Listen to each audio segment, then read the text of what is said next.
right, today Nigeria is going to know their fate, of course, whether they would likely, jointly host the final competition of AFCON 2027. Aside from that, the CAF Confederation Cup is still very much on. Rivers United and Bendel Insurance, of course, still representing Nigeria in the CAF Confederation Cup. And we understand the fact that Bendel Insurance FC of Benin City have arrived Casablanca as at yesterday. Now, all of these stories and more is what we're going to be dishing out to you this morning. Good morning and thanks for joining us on the midweek edition of Sports Spring on Western Spring Television. My name is NENGI ERNEST and I'm still riding solo with you guys today because Joseph Atewa is still very much under the weather, but definitely a quick recovery to him. After this break, more stories coming your way. We'll be right back.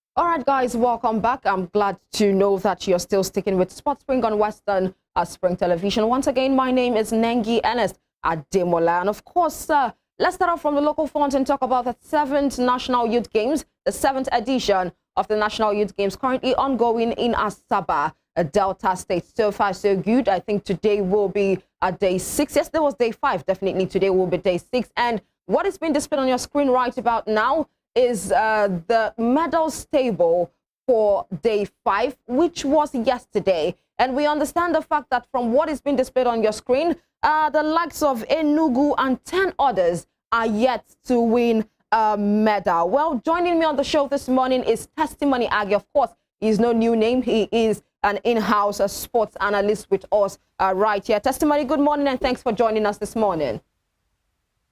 Good morning, Andy. It's always my talking about sports always there. Absolutely. Testimony, how are you doing? How are you faring? Very well, very well. The weather here is something incredible. So for that sort of drink, is it cold? Is it cold? Brother and sister. Yeah. All right, Testimony, let's get down to business. Let's get down to the business of this morning. I was just talking about the 7th edition of the National Youth Games currently ongoing in Asaba. Today is day 6, and from the medals table released yesterday, we understand the fact that the likes of Yobe, the likes of Enugu, Gombe, Nasarawa, Niger, Sokoto, and Taraba are yet to get a medal. Aside from Yobe, I think Yobe has 1 male bronze medal. But let's talk about this first and foremost. I think it's over the time, even in the 6th edition, we got to find out that the likes of the Yobe, Zamfara, Gombe, and the likes of them, they couldn't keep up with the competition they saw. And definitely that spilled over to the 7th edition of the National Youth Game. Is it that the states are not really ready? Is it that they're just coming, as I would like to say, to mark a register when it comes to the National Youth Games? Testimony. Yeah, what really happened is the fact that these games are there to actually boost the talent and give them a little bit of an exposure because this is what those games are for. But at the end of the day, these people, after the participation, most of them don't get a community to the National Athletics Federation. But when they do, or when they do not, most of them try to find greener pastures elsewhere. For instance, we have athletes running in Bahrain, Nigerian athletes running in Canada, Nigerian athletes running for things like the US and all that. That's not to say they don't have the talent, but if they can be able to harness this talent. Before this competition started for about, although we've had issues of athletes not being taken care of, we also saw pictures circulating on social media about their inability to be taken care of how very slim the project and all that. But away from all of that, I think getting gold, getting silver, and getting bronze in the forum shouldn't be primary. What should be primary for us is develop this talent, bring them to the fore, allow them to express themselves and showcase themselves at the end of the day. We want to have this issue of and people not qualifying, not participating, not falling through the back door. But then people can be able to do it. administrative cleansing and doing what is right, giving have talent or people qualified athletes, giving them the opportunity for them to participate. They have a very good command of very good athletes with qualities and all that for the next 10, 15 years, for them to be able to participate in the upcoming pre-Olympics or Olympics proper and all that. Okay. In the likes of Blessing or Cabarrus, in the likes of Sophia Amoson, these people came through the ranks. And I think it's from Nigeria, they are doing very well with that stuff. So this kind of things, what the priority of the first is to just get with that. Second, which is, I think it's important because if you don't win medals at tournaments like but you know, testimony. Testimony, sorry to cut you. You were talking about the fact that the main aim is to, identify these talents and also groom them. But how do we really identify them when not even one medal is attached to any of them? At least that shows that, at least that shows that, they are working really hard when it comes to the competitions, at least even if it's a bronze medal or a silver medal, so that at least, their name can be marked down in terms of performance. So, okay, I know it's important that medals are attached to the names of these would-be athletes because that is their growing stage, they are in their initial stages. But then, if we focus so much on what they will get and not focus on how they will get it and not focus on how we can build their talent, harness their talent, and bring them to the fore, it becomes a problem. We have so much talent farms, but at the end of the day, these talent farms do not materialize because we focus so much on what will be the case, in the immediate time. Because if we don't look at what we can achieve and how we can harness the talent they have and bring out the best in them, it becomes a problem. If we just say, oh, because this person, we want this person to win the medal at this point in time, and this person doesn't win this medal, we should just lock shop and forget about this person. No, it shouldn't be like that. Talent farms are there for you to harness this talent. Even though this person did not win this medal, which I think most times is primary for the federation, even though they did not win that medal at that point in time, you have to give them chances. We have a lot of talent farms across the nation. They are in Port Harcourt and Civic Center out there in Moscow. You go there every morning, every Thursday morning. You see different people participating in different kinds of sports, and you can go there and easily identify this talent. When you just say, oh, I want you to just come and win medals for me, I just want you to win gold, the bronze, the silver, you don't actually get the best out of it. But if you can be able to catch them young, harness them, and bring out the best out of them, I think it will go a long way in trying to solve our crisis when it comes to athletics and all the athletes who want to perform in all other different categories of athletic sports and all that. So I know medals are the long run goals. But then at the end of the day, we have to be strategic about it. We have to say, see, this is what we want. We want athletes to be compete for a very long time. And how can we do that? Advance the motivation for the federation, which is find out and all that. Can actually make people work. Keep them a little bit of time span. Develop their talent. Okay. Okay, testimony. All of that will perfectly. All right. You've made your point, certainly, talking about the fact that the main aim and the focus of the 7th edition of the National Youth Games, currently ongoing in Asaba, is about identifying these talents and grooming them. Now, let's narrow it down. Let's talk about some states. Now, we have Delta State, Lagos State, Bayelsa State, and Edo State currently on top of the medals table. And it seems like for every National Youth Games, for every national sports festival that we have in Nigeria, you must have Delta, Lagos, Bayelsa, and Edo occupying the very first 4. It doesn't mean that there is no much competition, like other states are not willing to stand up to the competition that these 4 states bring to the table. I was expecting that question. Yeah. If you look at the Delta, the Bayelsa, and Lagos, I think these people are very strategic. I don't want to work for them for a very long time. I think they keep using that method to actually dominate and make them compete. Not that the same athletes are competing, but they try to see that what can we do to really bring out the best in this region? And I think that's what they are doing. And identify that this is the method that works for us. This is the method that can bring us to produce this kind of results. But every sports festival, year in, year out, keeps saying same concept, saying dominating the medal table. And that is not just because they want to dominate the table. It is not just a thing. It is not a belief. It is something that they have put plans in the long run and try to make it work. I think the federation in the country needs to look into these state federations and see what they are doing differently to make this happen, be the best as it concerns these games, games as concerns athletics in the country. Yep. But if you look at it, it is not therefore Bayelsa, Edo. Yes, all of them keep talking about medal stadium. So it's not a few. I think the plan there for the different state federations is that the plan has been able to work. The having strategies for the state. So everybody needs to play catch up with them. Yeah. Everybody needs to agree. Nobody needs to put aside their skills so that at the end of the day, everything works for them. So you're trying to tell us about the fact that it is just being strategic at this point in time. Most especially, they have a particular philosophy that they follow in terms of developing their own athletes. Yes, yes. All right. Strategy.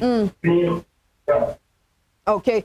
Testimony, thank you very much. And you're still very much with us. Do not forget, guys, we're still on to Testimony Age.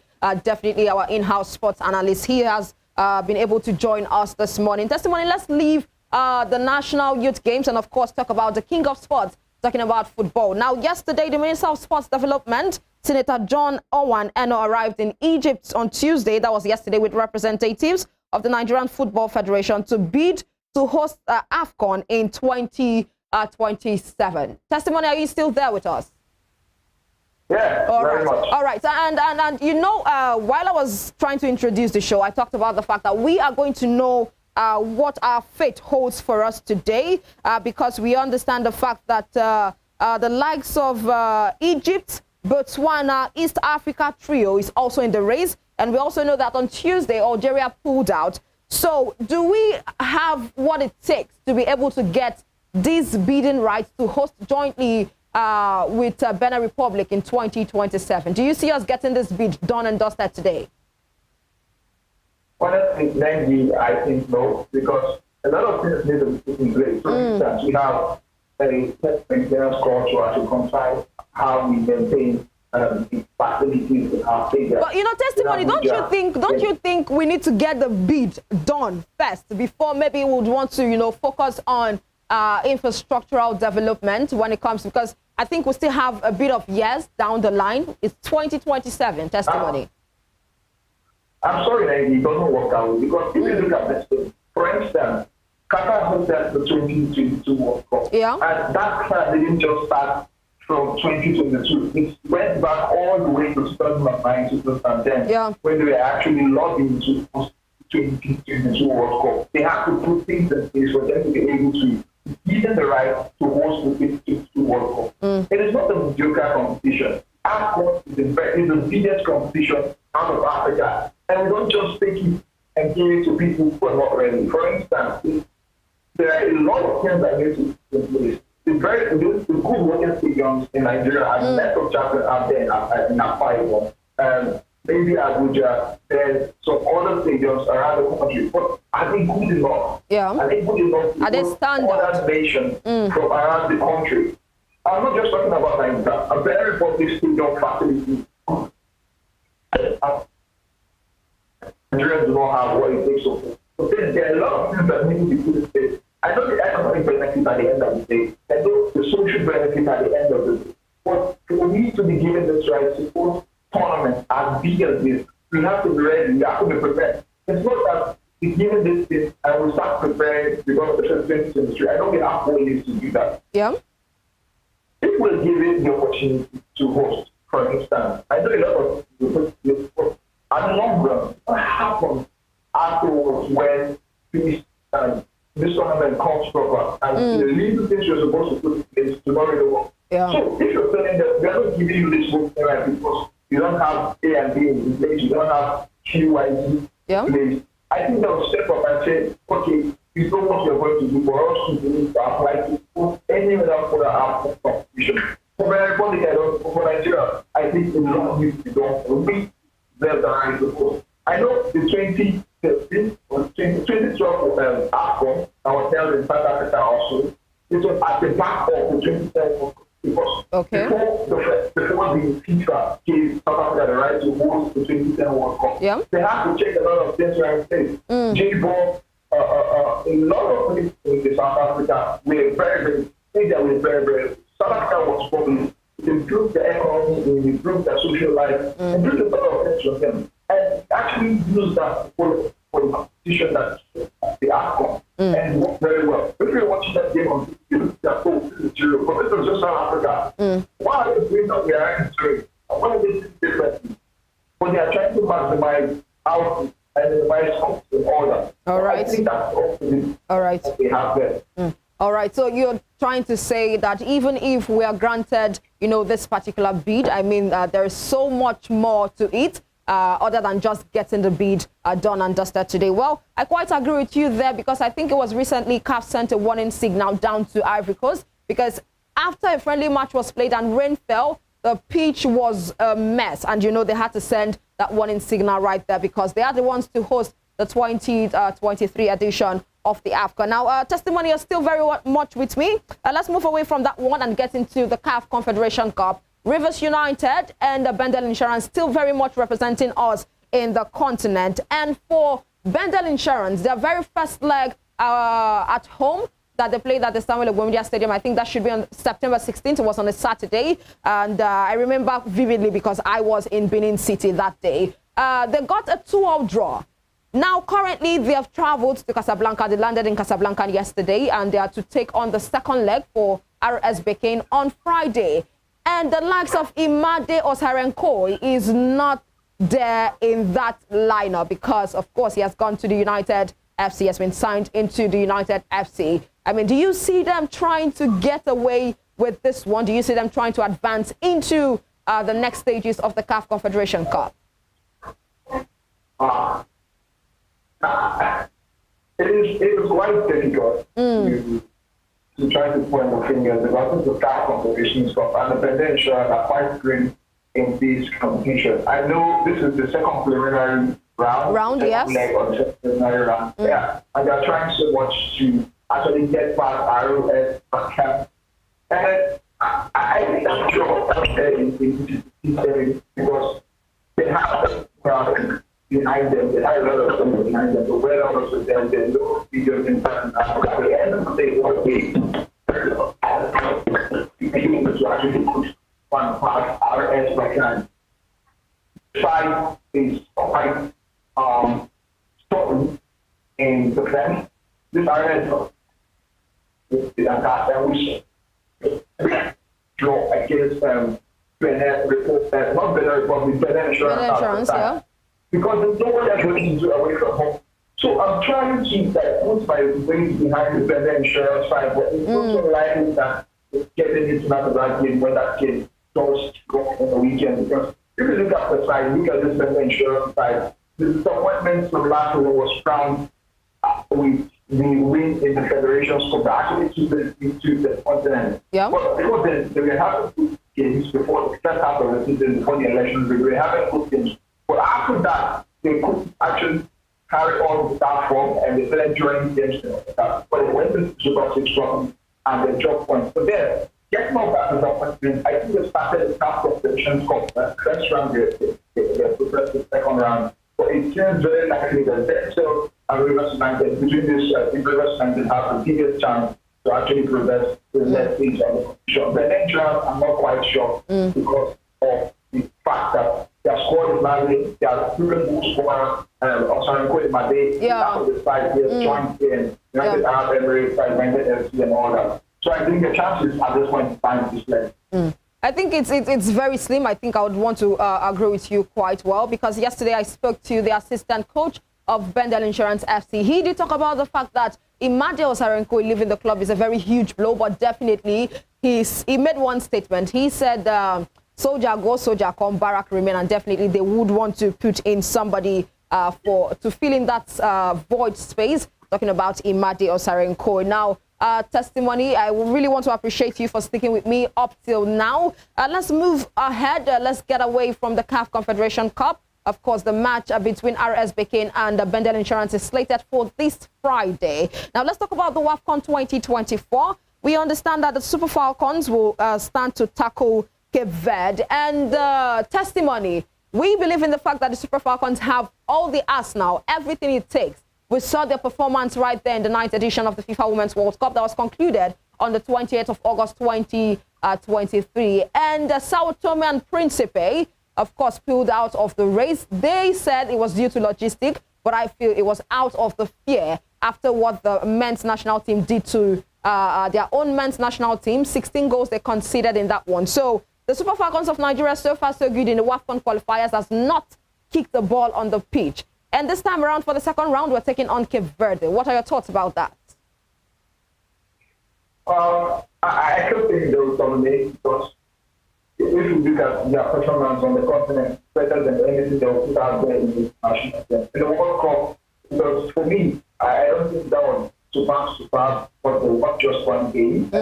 When it matters the most, they actually clock the line and get super in 10-5 live in England. But then coming to the continent, you know how very, very good they are. They are 9-time champions, and you can see the fact that they are 9-time champions. Every country are going to be confident. I think that is how good this is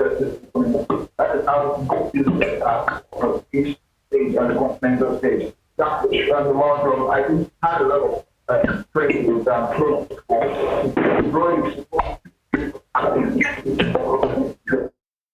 All right, I think. Testimony, are you there with me?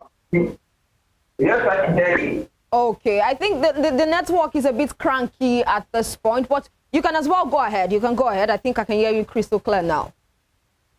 Yeah, so I think the applaud for the World Cup. It's well deserved because even though we won just one game after FIFA, yeah, I don't think it's good enough. I think we're really carried away by resiliency and all that. I know we did pick up the fight against the Lionesses, and the overall performance, let me say, on a scale of 1 to 5, would be 3 because the World games are just minimal. They are not as much as normal league games and all that. But okay. I think this calls for a little bit of introduction of fresh legs into the fight, bringing players who were neglected because we had a lot of people retired from the side recently, or again, retired from the side. We have a certain on yeah, still very much with the team.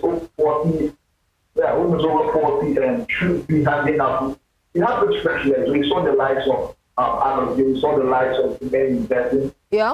I know O'Hara is old, but she's commanding the defensive line properly and professionally and all that.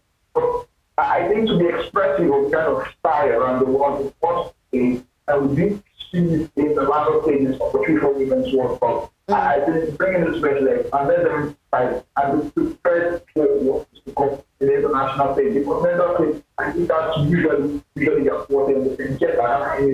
I think the only people, the only that have been able to challenge them is Bayana or the South Africans. But aside that, I think the Super Falcons are really beautiful. Absolutely. Just like I stated earlier on, Sao Tome and Principe pulled out of the WAFCON 2024 qualifiers due to logistics. Those were the reasons that they gave. But of course, the qualifiers of the 2024 Women's African Cup of Nations witnessed its biggest surprise on Tuesday afternoon as Harambee Starlets of Kenya edged the indomitable Lionesses of Cameroon. That game ended 4-3 in favor of Kenya. Now, done and dusted we are from giving you updates as it concerns the WAFCON 2024. We've talked about the Super Falcons. We've talked about how Kenya kicked out Cameroon out of the WAFCON 2024 qualifiers. Now, let's get down to our own local scene and talk about the Nigerian Premier Football League. Testimony Age, sports analyst, is still definitely with us. Testimony, let's talk about the Nigerian Premier Football League. Finally, we have a date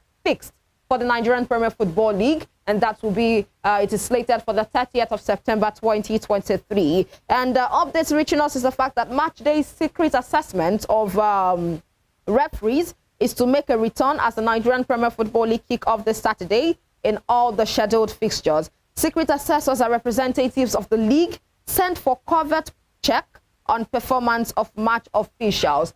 Testimony, Age, what are your thoughts on this? Because they're saying that secret assessors are definitely who are representative of the league will be sent into each and every of these scheduled matches to check on the performances of the referees, because we've had a whole lot of problems when it comes to referees representing us, whether in the continent or in the world stage when it comes to match officiating. Testimony.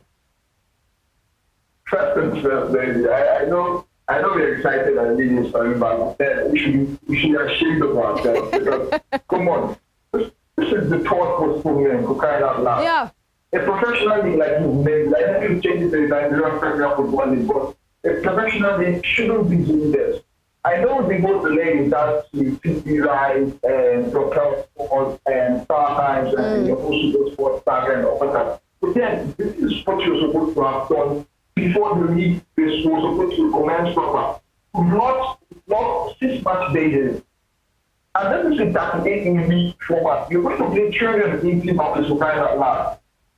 I usually used to think that the average league format is perfect for the Nigerian setup because also logistics, nothing is coming in except this grant. The FPL for crying out loud doesn't generate the revenue many clubs will really want to use to actually run the cost of running the club. For instance, private investors have to check for people who actually come in and service their cost. LBC, sell match tickets, like what Scotland Lagos is doing. I think they're changing the face and the dynamics of Nigerian Premier Football League. Then sell Rainbow Stars, then insurance to avoid social media stars and all that. Yeah. But I think the movement is doing the whole administration of the Nigerian Football Federation that actually tries to control the league setup should be a little bit ashamed of themselves because they are taking so much of them to actually solve the problem that they could have solved. Sometimes are offering this 100 million or so to actually run the league for half a period for 10 years. But the NFF is saying, 10 years is too much because at that time we'll be looking for prospective investors and 5 years should be good enough. And I find their own like when this professor came and they say you want to stream the league live and all that, at least 8 or 10 league games every weekend stream. And people have to get this out. People have to use their voice to stream it out. Crying out, people can't even go to the stadium to watch this game. But how do you convince people to watch those games in the hard end when they have the difference to do that? So then what kind of things? What would you be trying to do? I don't think it's anything. Performance based, the IMC did very well last season. I was really commending them because they did very well. The league, right? All right. In clash with Confederations Cup, in clash with CAF, Champions League games and all that. And that completely because the chairman of the IMC, he's trying to make sure that that glory starts to enjoy. And that's what everybody is trying to do. Do you know how bad it is for a player to move to fourth division when a European team just escape the whole bottom in the whole negativity of the league? It doesn't make sense. Okay, testimony. If someone is willing to go to the fourth of a certain country just to be good because of the money, is tells about our league. Yeah. Then everybody's happy. Everybody's Okay. Okay, testimony. Okay.